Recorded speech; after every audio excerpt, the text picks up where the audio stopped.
Picasso's early life actually was probably the foundation for everything that came after. His father was an artist, he was an art teacher, but I think the fact that his father was a teacher, an artist, and the fact that he encouraged his son early days, and he saw by the time Picasso was 8 or 9 that the youngster was a prodigy. All the technical ability that his father had after a lifetime of work, his son had at his fingertips. The fact that he could do anything, he could paint anything. So when you can paint anything, what do you paint?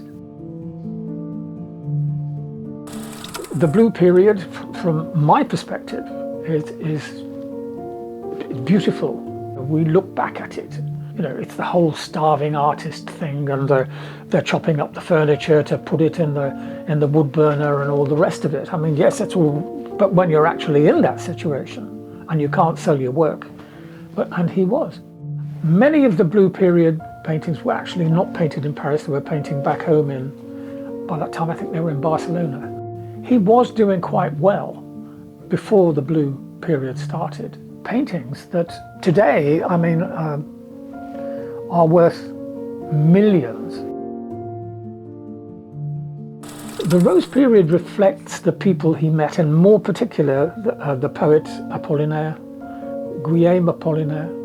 Apollinaire was a well-known poet in France.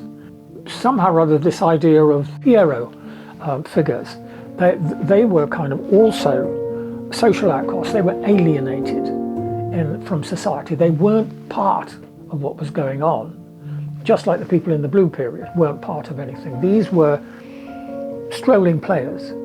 They took over the Rose period, in came the colour, and guess what?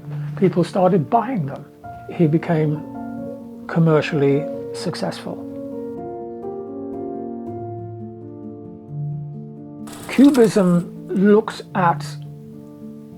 tried to look at an object from many points of view at the same time. That's a facile explanation, but that's kind of what was going on. Two, I think, the signature Picassos, if you like, are the Demoiselles d'Avignon from 1907 and Guernica.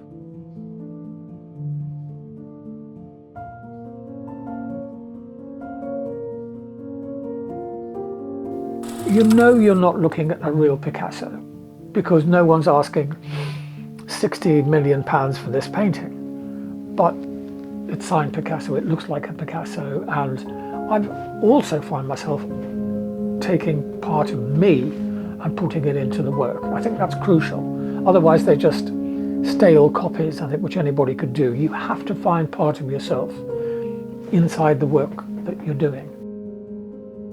What continues that fascination is the fact that he was a genius. And there are not just one Picasso, there are probably 15 or 16 different Picassos that you can look at. He is the prodigy who can do anything. And that factors in through the whole story. The fact that technically he can do anything with paint and a brush.